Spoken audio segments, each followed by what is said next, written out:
Okay, folks, so I'm going to go ahead and just do a whole nother recording and reading of this particular document here. The one that I had done the other day, the file is corrupt. I had uploaded it to the computer, and the computer kind of crashed on me a little bit last night. And every time I try to view it or open the file, it would just tell me that the file was corrupt or the program wasn't able to read it. And I tried several different programs to open it with, and every one of them said the same thing, it was corrupt. So I tried to download it again from the device, and now the computer is not recognizing the device, and it's not showing and finding that file. So I just deleted it all, and I'm just going to read it over again and present a little bit more to this to you. Additionally, too, in that video, I had also mentioned and talked a little bit about weather warfare as well. Beware the U.S. military's experiments with climatic warfare. Truth comes to light. This was a very interesting article, and I want to share that again as well at some point here. Same thing with a little bit more information concerning this method of scavenging atmospheric energy causing rainfall and for dissipating severe weather formations using an electrostatic dirigible. So like a balloon setup.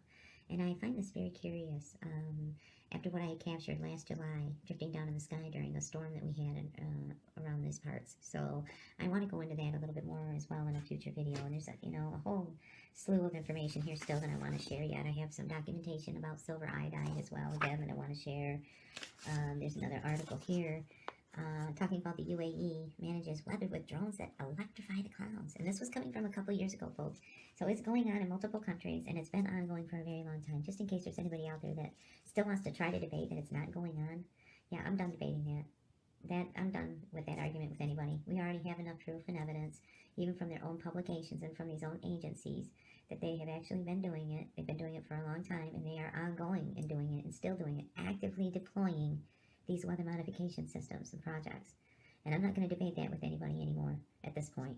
So if that's your purpose of making any comments on any of my videos that I present weather modification stuff or present actual videos and recordings that show clearly these chemical trails hanging out in our skies, not contrails, just carry on. You're wasting your time with me. I'm not going to spend or waste any time debating with anybody on whether or not they're actually doing it and deploying it, because they are.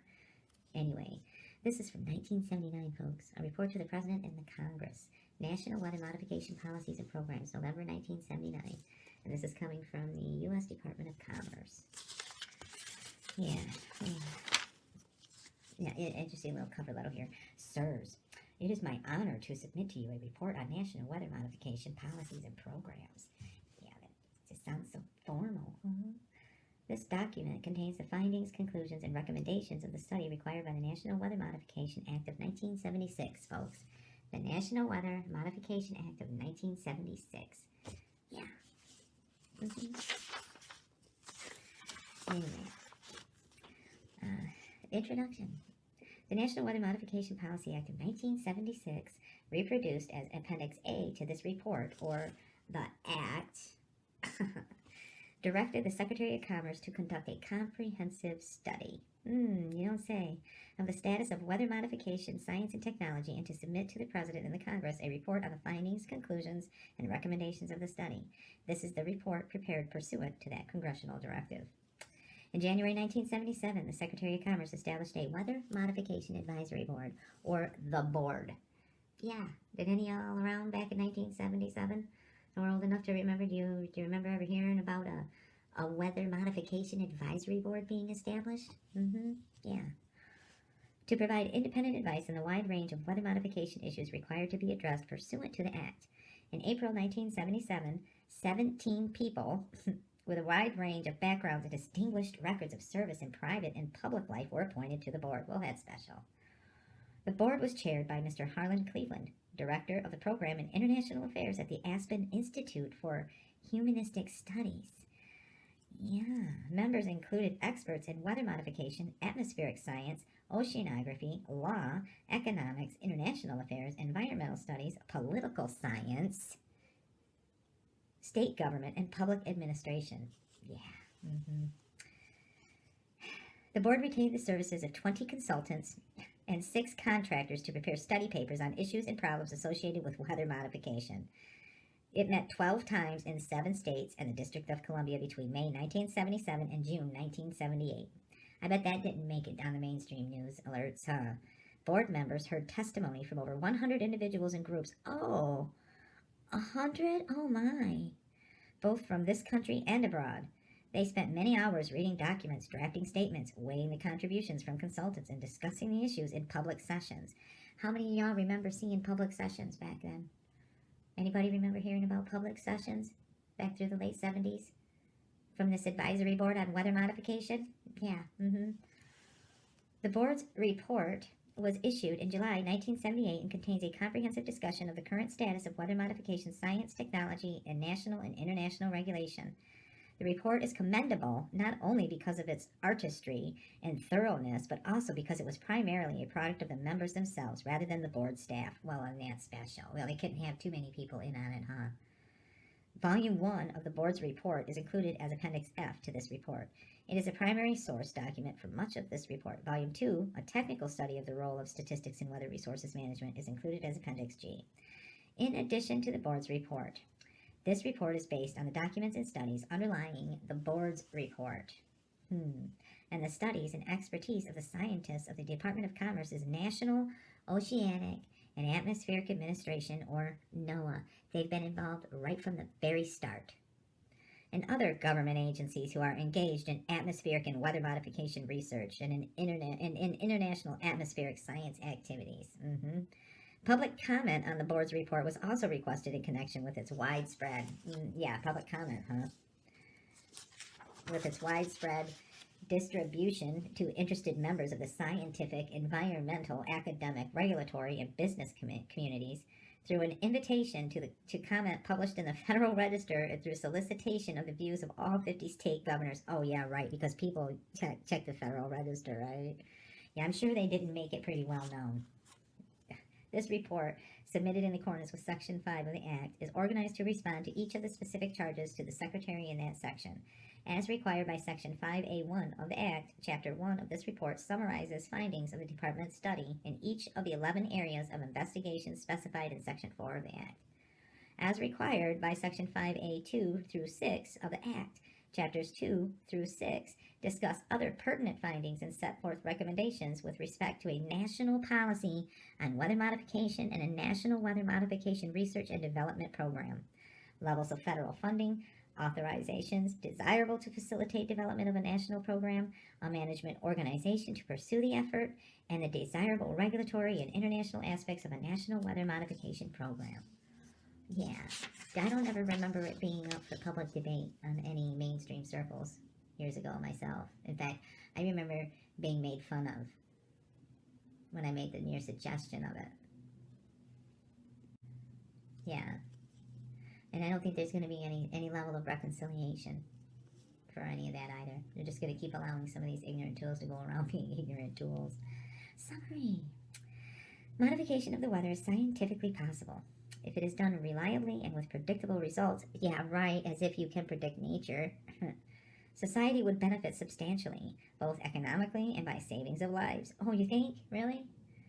To develop weather modification science and technology to the point where these benefits can be achieved, the federal government should undertake a coherent research and development program. A successful program will require, in particular, a long-term research plan and better coordination of government efforts underway in a number of federal agencies and departments. Sounds like these people were conspiring. I don't know. Maybe it's just me. Background. Weather modification is human intervention to influence the atmospheric processes and events that comprise the weather. It is now being done deliberately in a variety of ways for mankind's benefit. Let me repeat that sentence, and this was back in 1979. It is now being done deliberately in a variety of ways for mankind's benefit.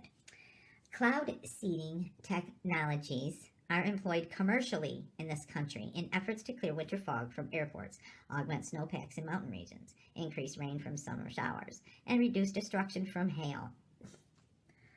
Right. Experiments in the atmosphere have also yielded promising results in the area of hurricane moderation. Cloud seeding effects on the current scale appear to be localized and are not causing irreversible or large-scale weather changes. Yeah, bullshit. The weather is also being modified inadvertently by cities, power plants, and agricultural activities such as irrigation and deforestation. Yeah, that seems to be, they really want to go blame the consumers mostly, huh? Weather can be modified by man. but much more knowledge is needed to intervene in complex atmospheric processes with scientifically predictable results. So you're admitting that much more knowledge is needed, but you're still out there deploying it, right? Is that kind of like how some of these clowns and politicians have to actually pass a bill before they can know what's in it? Is it along those same type of lines? Just wondering. There are good reasons to believe that a coordinated long-term research and development program can supply many of the missing answers. In recent years, striking advances have taken place in developing the research tools needed to investigate atmospheric phenomena. Increased computer power and more effective numerical models offer much greater opportunity to address crucial questions concerning intra-cloud and cloud environment interactions. So in other words, employing the AI and the computer models, right? Greatly improved remote sensing techniques provide tools for studying a variety of cloud phenomena. Aircraft and sophisticated instruments are available for airborne measurement of many essential cloud and environment variables. In addition, an adequate manpower base now exists within the U.S. scientific community to proceed with a sound research and development program. Let me repeat that and also remind you, this is from 1979, okay? In addition, an adequate manpower base now exists within the U.S. scientific community to proceed with a sound research and development program.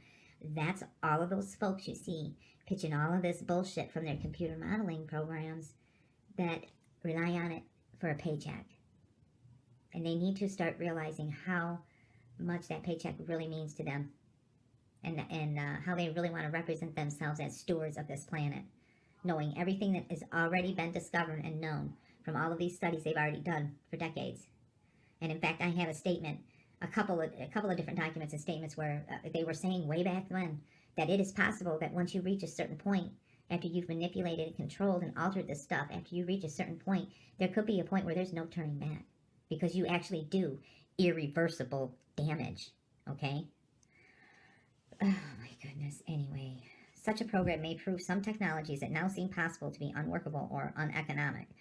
In addition, many members of the public are deeply skeptical about the desirability of tinkering with large natural forces that may have unforeseen consequences, even if the scientific community is convinced that weather can be modified predictably and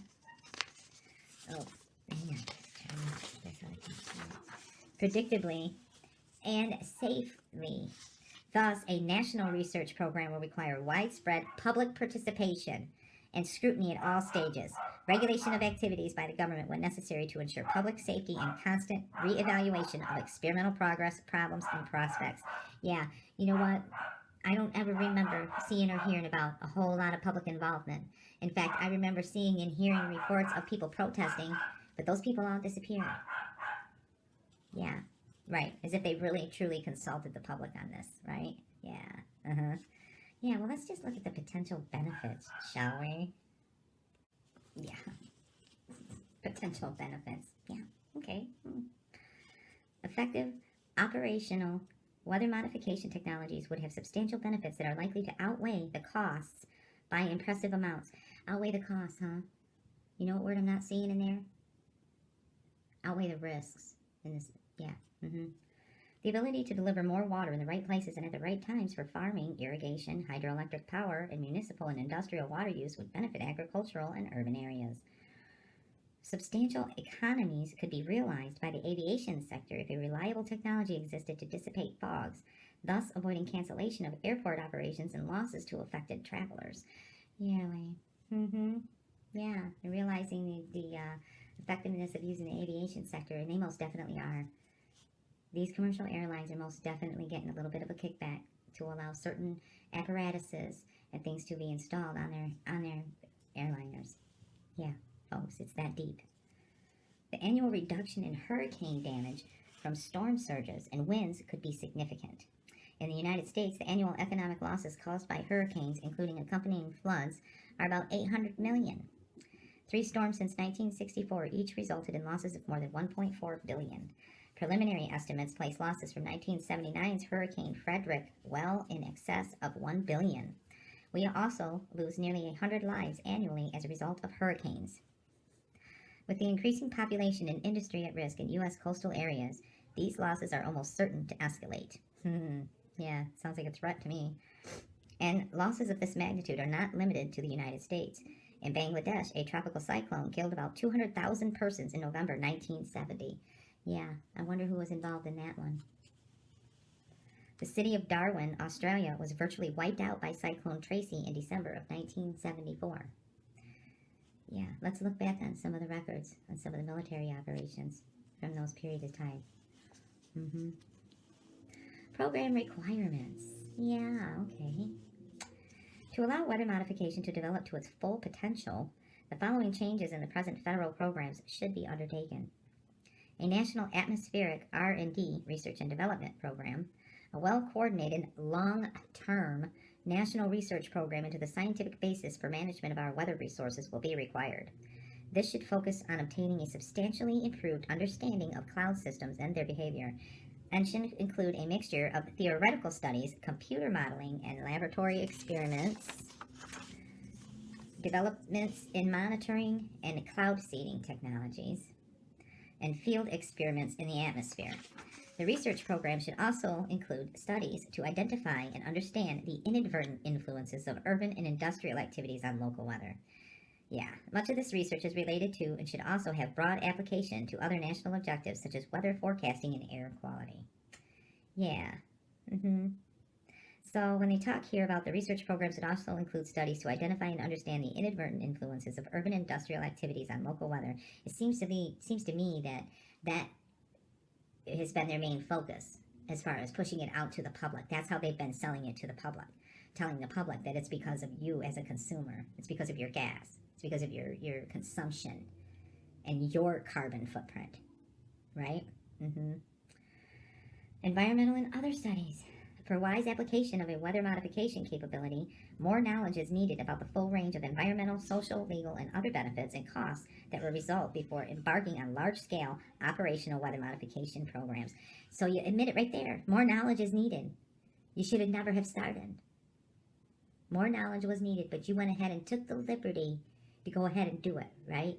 Because more knowledge was needed for science, right? Oh, here's where it really gets triggering, folks. I'm going to warn you.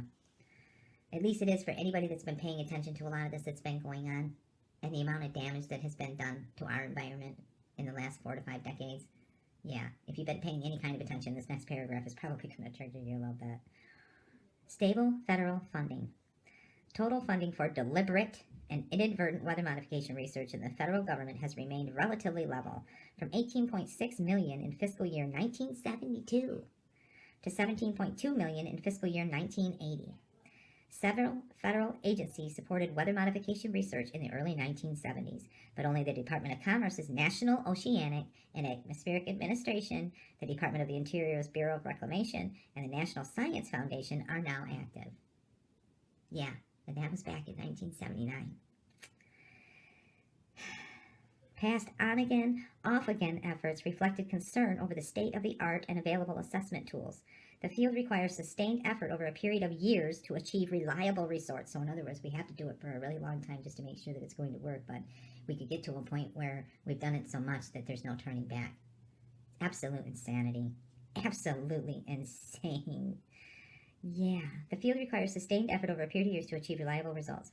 Preparation of the federal budget must include an effective review of overall annual funding requirements against a comprehensive research and development plan to assure that sustained program requirements are met. They sealed the deal. They needed it cemented in stone so that they could count on it for livelihood, and they could create more jobs for other people's livelihoods and pay more people off. Modest budget initiatives will be necessary, especially for basic research, to implement such a plan after it is developed.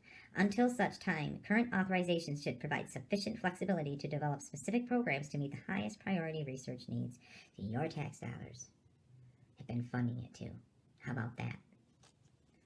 Improved coordination of federal research efforts. Yeah. The present federal strategy of allowing weather modification efforts to proceed independently in any agency with a related mission has resulted in a fragmented weather modification research program. This problem can be alleviated if all federal weather modification research and development activities are undertaken in the context of a coherent, overall, long-term research plan. To that end, A weather modification subcommittee should be established under the Committee on Atmosphere and Oceans of the Federal Coordinating Council for Science, Engineering, and Technology. This is where they got more of their little tools on board. This subcommittee should be charged with developing a 5 to 10 year weather modification research plan for the federal government, providing a coordinating mechanism for the conduct of the plan once approved, and assisting the Office of Management and Budget in analyzing annual agency program budget submissions for consistency with the plan. So, it's coordinated. It's been a coordinated and calculated thing for decades. Yeah, public involvement. This is funny. Public acceptance of weather modification research will continue to be an important issue, and a mechanism to ensure public scrutiny of the planning and conduct of a national program is essential. A committee of individuals knowledgeable in the field of weather modification who represent diverse viewpoints should be created to act as a special advisory board to the weather modification subcommittee under existing authority. So in other words, there's your little tools. There's your little public liaisons, your little PR people. Yeah. There's your controlled opposition. Federal legislation. Such legislation should include a clear statement of the national interest in weather resource management, an identification of the goals of a national weather modification program, and a definition of the respective roles of the state and federal governments. International activities. Because the United States has a long history of international cooperation in atmospheric scientific activities, you don't say. We have a unique opportunity to achieve the benefits and minimize the tensions of weather modification science and technology as it develops. Right. A number of actions are now feasible and would be important steps toward establishment of a comprehensive international regime for weather modification. These include adoption by the United States Congress of a unilateral declaration of weather modification policy, negotiation with Mexico and other neighboring countries of bilateral notification and consultation agreements, development of an international accord on weather modification research activities, and promulgation through an appropriate international organization of principles of conduct for the guidance of national weather modification programs. So more committees, more councils, where they can appoint whoever they want to it and put their little so-called experts in charge of it, right? Now, speaking of this international activities, that's where I want to pause just a minute from this here. I'll go into a little bit more of this concerning the advisory board's report, but I want to take a moment and share a little bit here concerning, since we're talking about international, right? Weather warfare. Beware the U.S. military's experiments with climatic warfare. This is pretty interesting, folks, and this is coming from Professor Michael Chossudovsky, Global Research, August 12th of 2021. His article was first published by The Ecologist in December of 2007. It summarized several in-depth and detailed articles written by the author on environmental modification, or ENMOD, techniques for military use. It should be noted that while the HAARP program based in Gakona, Alaska was closed down, the U.S. Air Force, which managed the HAARP project, nonetheless confirmed that ENMOD techniques for military use are slated to continue. Quote, "We're moving on to other ways of managing the ionosphere, which the HAARP was really designed to do," he said, "to inject energy into the ionosphere to be able to actually control it. But that work has been completed." Yeah.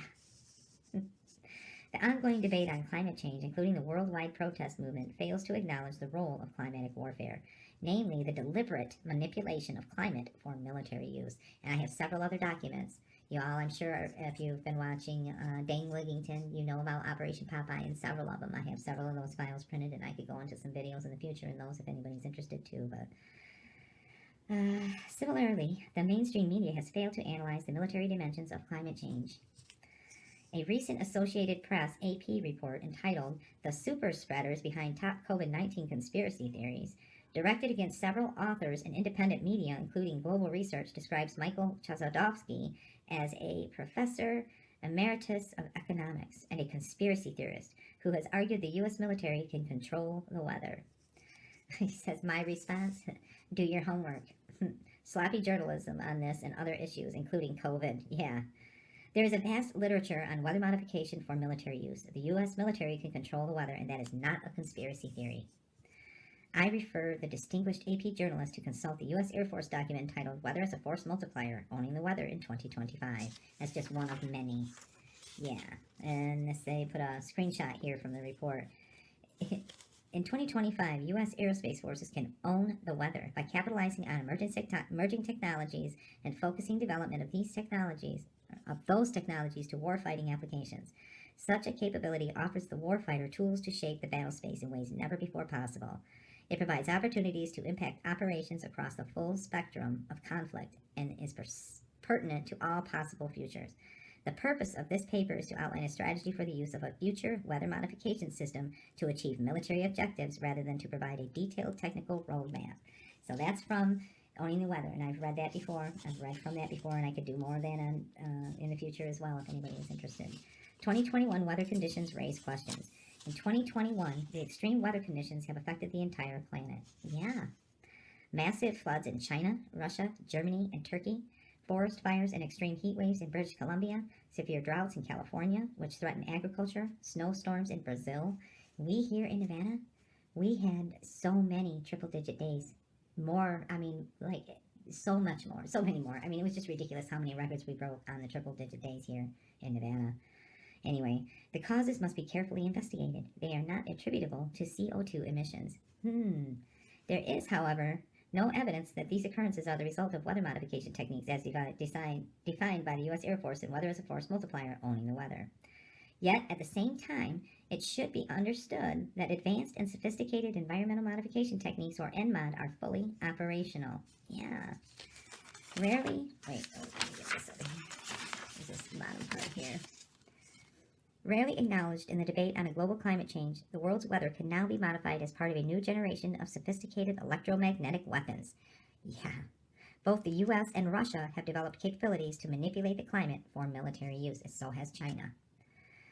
Pretty much every country that has it. You just saw there's an article there from UAE where they manage their weather with drones and electrify their clouds, right? Environmental modification techniques have been applied by the U.S. military for more than half a century. U.S. mathematician John von Neumann, in liaison with the U.S. Department of Defense, started his research on weather modification in the late 1940s at the height of the Cold War and foresaw forms of climatic warfare as yet unimagined. During the Vietnam War, cloud seeding techniques were used, starting in 1967 under Project Popeye, the objective of which was to prolong the monsoon season and block enemy supply routes along the Ho Chi Minh Trail. So we already know that's just one that's been mentioned and talked about. The U.S. military has developed advanced capabilities that enable it selectively to alter weather patterns. The technology, which is being perfected under the High Frequency Active Auroral Research Program, or HAARP, is an appendage of the Strategic Defense Initiative, Star Wars.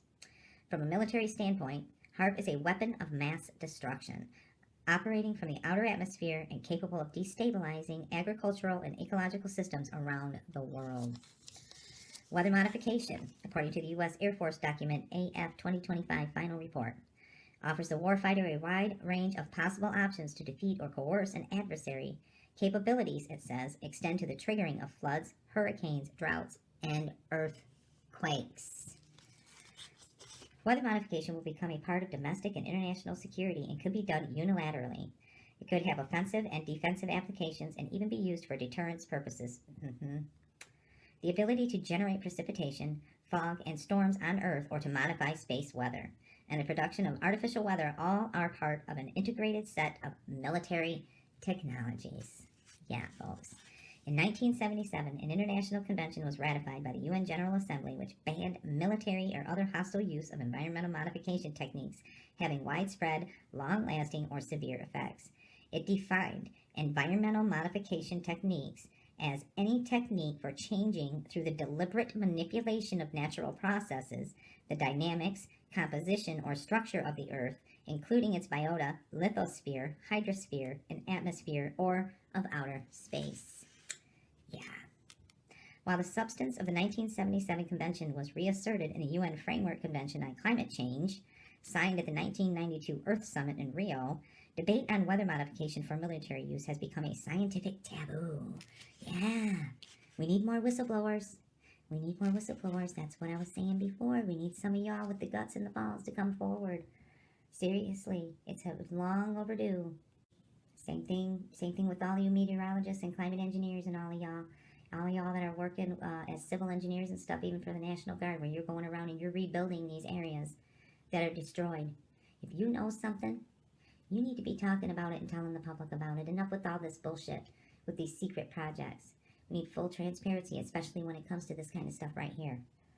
Military analysts are mute on the subject. Meteorologists are not investigating the matter, and environmentalists are focused on greenhouse gas emissions under the Kyoto Protocol. Neither is the possibility of climatic or environmental manipulations as part of a military and intelligence agenda, while tacitly acknowledged, part of the broader debate on climate change under UN auspices. Yeah, our meteorologists are just nothing but tools. They're parrots. They get their information from guess who? NOAA, who has been in charge of this crap from the start. Yeah, this talks a bit the HAARP program. Yeah, established in 1992, HAARP, based in Gokona, Alaska, is an array of high-powered antennas that transmit, through high-frequency radio waves, massive amounts of energy into the ionosphere, the upper layer of the atmosphere. Their construction was funded by the U.S. Air Force, the U.S. Navy, and the Defense Advanced Research Projects Agency, DARPA. Operated jointly by the Air Force Research Laboratory and the Office of Naval Research, HAARP constitutes a system of powerful antennas capable of creating controlled local modifications of the ionosphere. According to its official website, harp.alaska.edu, HAARP will be used to induce a small, localized change in ionospheric temperature so physical reactions can be studied by other instruments located either at or close to the HAARP site. Now, how many people saw how far down those auroras extended this last year? Yeah, they were down into Florida even, folks. Yeah, this was why.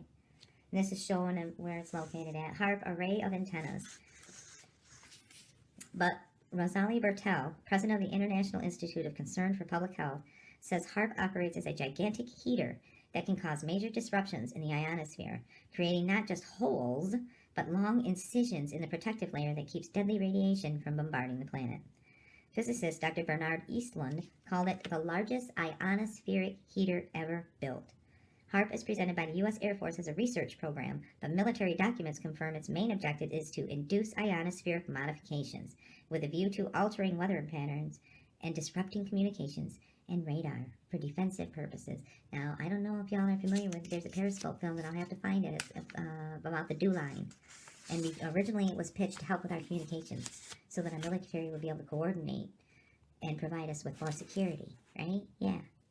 According to a report by the Russian State Duma, the U.S. plans to carry out large-scale experiments under the HAARP program and create weapons capable of breaking radio communication lines and equipment installed on spaceships and rockets, provoke serious accidents in electricity networks and in oil and gas pipelines, and have a negative impact on the mental health of entire regions. Okay,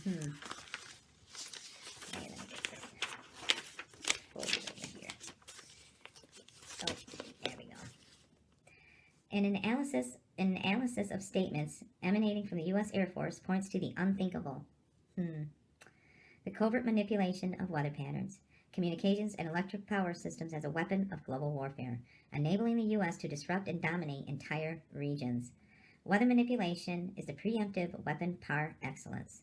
It can be directed against enemy countries or friendly nations without their knowledge. Used to destabilize economies, ecosystems, and agriculture. It can also trigger havoc in financial and commodity markets.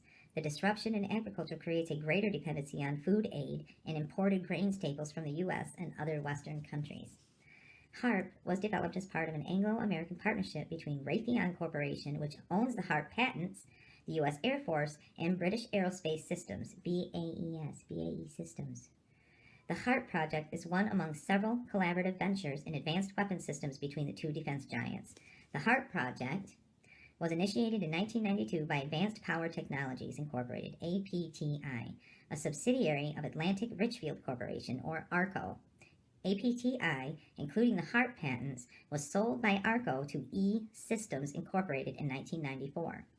E-Systems, on contract to the CIA and U.S. Department of Defense, outfitted the Doomsday Plan, which allows the president to manage a nuclear war. Subsequently acquired by Raytheon Corporation, it is among the largest intelligence contractors in the world. BAES was involved in the development of the advanced stage of the HAARP antenna array under a 2004 contract with the Office of Naval Research. The installation of 132 high-frequency transmitters was entrusted by BAES to its U.S. subsidiary, BAE Systems. The project, according to a July report in Defense News, was undertaken by BAES's Electronic Warfare Division. In September, it received DARPA's top award for technical achievement for the design, construction, and activation of the HAARP array of antennas. Well, by all means, let's pat each other on the back and give each other these awards, right? That's how they make the people on the inside feel really good, right? The HAARP system is fully operational and in many regards dwarfs existing conventional and strategic weapon systems. While there is no firm evidence of its use for military purposes, Air Force documents suggest HAARP is an integral part of the militarization of space. One would expect the antennas already to have been subjected to routine testing. You would think, huh? You would think there would be a little more scrutiny and regulation over it, huh? Under the UNFCCC, the Intergovernmental Panel on Climate Change, IPCC, has a mandate to assess scientific, technical, and socioeconomic information relevant for the understanding of climate change. This mandate includes environmental warfare. Geoengineering is acknowledged, but the underlying military applications are neither the object of policy analysis or scientific research in the thousands of pages of IPCC reports and supporting documents. Based on the expertise and input of some 2,500 scientists, policymakers, and environmentalists. Climate warfare potentially threatens the future of humanity, but has casually been excluded from the reports for which the IPCC received the 2007 Nobel Peace Prize. Yeah. So they have plenty of tools in place, they have plenty of people in their pockets, and they have plenty of people that rely on it. They depend on it. It's a way of living. But we've got to get some more people willing to blow the whistle, folks. We need more people out there stepping forward and blowing the whistle on this shit, because enough is enough. Enough is enough. Alright, so anyway, I'll do another video and I'll read a little bit more here, starting at this point, the advisory board report. But my throat's getting a little bit dry and I need a little bit of a break, and I also still want to present some more of this other information too, because this was the other one too. Yeah, the Air Force mobilizes its laser and microwave weapons abroad, and this was from April 9th of 2020. Okay, this was just in the last couple of years, and they were in these like containers, these containment systems and stuff. So I want to share a little bit more information concerning the HELWS, the Phaser, and Thor. Yeah, so pretty interesting information, I think, anyway. So thank you for watching. If you're still watching after all this time, wow, yeah, I appreciate it. I really, really do. And try to stay safe and mindful. There's definitely more to come, if I can help it. It calls for us taking steps now that will make us no longer second in space and in size. It laid the predicate and the foundation for a communication satellite that will permit the people of the world to see one television program at the same time throughout the world. Think about that kind of communication, and think about the opportunity that will provide. It lays the predicate and the foundation for the development of a weather satellite that will permit man to determine the world's cloud layer and ultimately